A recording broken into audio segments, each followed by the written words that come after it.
नमस्कार। कुछ लोग ऐसे होते हैं जो अपने जीवन काल में ही व्यक्ति से विचारधारा बन जाते हैं। उनकी महानता इसी तथ्य में स्थापित रहती है कि वे रहें या न रहें, उनकी जीवन यात्रा इतिहास का शाश्वत प्रकाश बनकर अनंत काल तक समाज को प्रकाशित करती रहती है।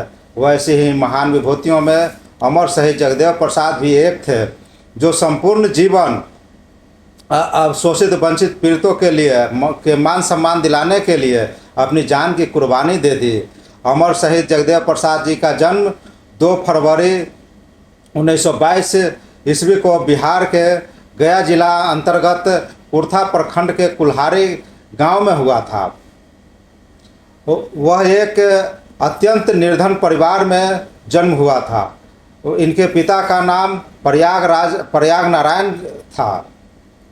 इनके पास मुश्किल से 3 बीघा ज़मीन ही थी।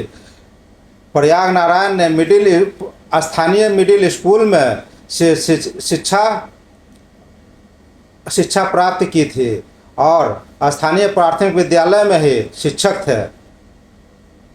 परिवार में पैदा होने शिक्षक थे। माँ सावित्री रासकली देवी अनपढ़ थी।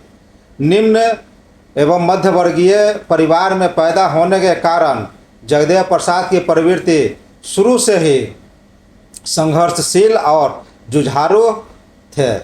जगदेव प्रसाद ने अपने शिक्षक पिता के मार्गदर्शन में ही शकुराबाद मिडिल स्कूल में से मिडिल की परीक्षा प्रथम श्रेणी से पास की। पिता इन्हें आगे पढ़ाने के लिए तैयार नहीं थे। वे जगदेव प्रसाद को शिक्षक बनाना चाहते थे ताकि वह घर के खर्चों में सहयोग कर सकें। जगदेव प्रसाद की इच्छा उच्च शिक्षा प्राप्त करने की थी। उन्होंने हाई स्कूल में नामांकन के लिए जिद पकड़ ली।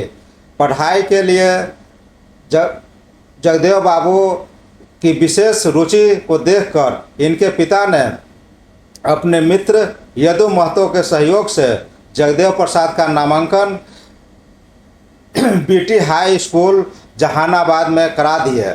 ये नित्य गांव से पैदल ही स्कूल जाया करते थे। बरसात के दिनों में इन्होंने बीच में नदी पड़ता था तो नदी को में तैर करके पार करके स्कूल जाया करते थे। लेकिन तमाम कठिनाइयों के बीच इन्होंने अपनी पढ़ाई जारी रखी। विद्यार्थी जीवन काल में ही इनका विवाह हो चुका था।